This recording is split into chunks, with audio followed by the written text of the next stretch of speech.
So you just listen. Listen, that's how we learn. So take one shoulder blade up as the other goes down and go back and forth like that. And listen to that, inviting your head to turn.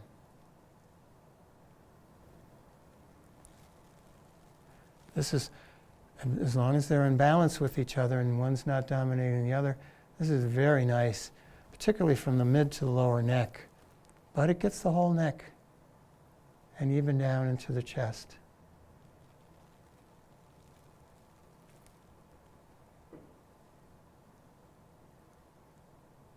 So delicate, so easy. And feel this down into your ribs. Can you feel movement through your rib cage?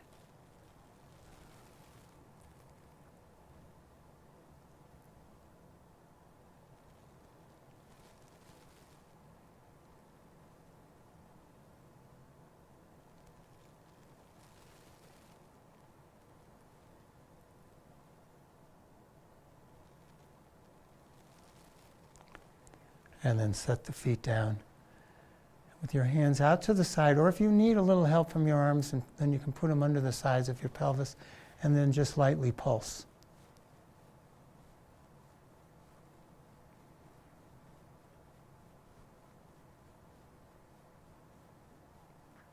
Again, the first thing I go to whenever I do the rocking is the connection between the sacrum and the occiput. I want to get them in harmony.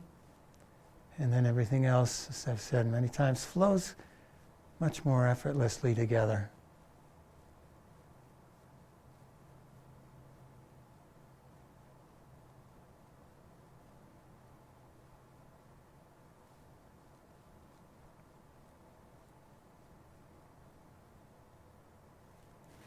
And let that go. Reach through the legs, reach through your arms now, and get a sense of how that feels.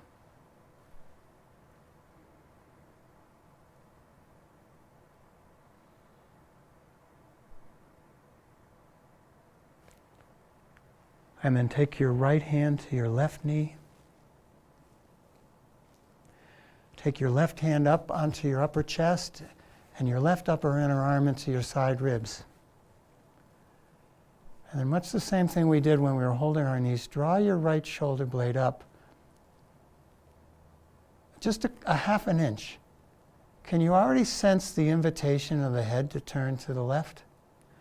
So as you draw it up now, let the left shoulder blade drop down and into the left side ribs, inviting the head to turn even more gently to the left.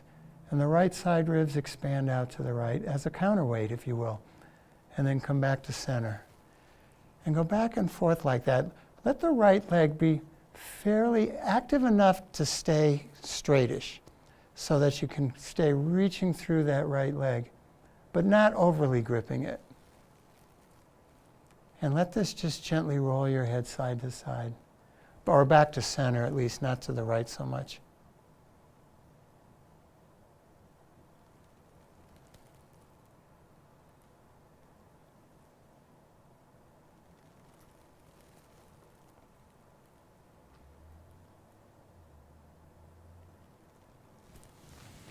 And then set your left foot down and bring your arms out to the side.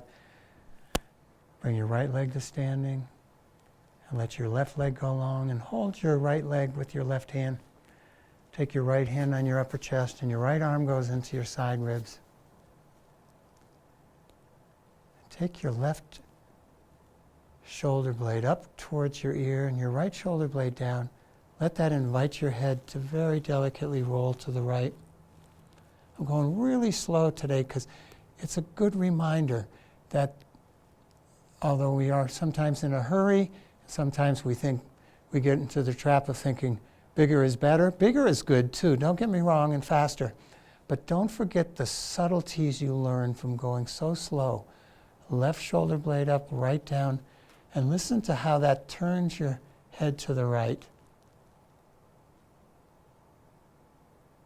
That's moving your skeletal inner tensegrity into the right position or positions to allow your head to turn.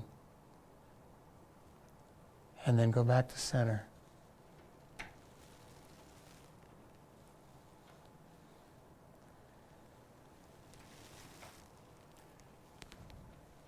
That's why it's always so helpful to know where your inner tensegrity is when you're doing the movement, because then the muscles can work much more powerfully and efficiently, leading to even greater endurance,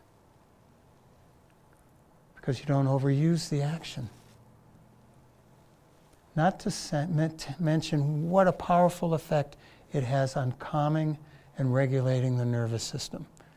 Because when you work against your own inadequate tensions and movements, and believe me, we all have them, you create unnecessary tension in the nervous system.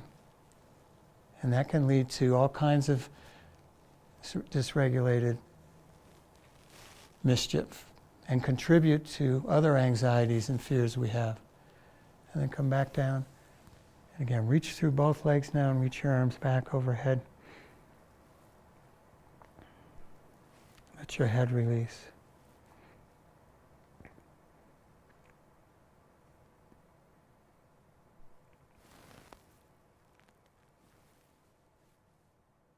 And bend your knees and hold your knees again.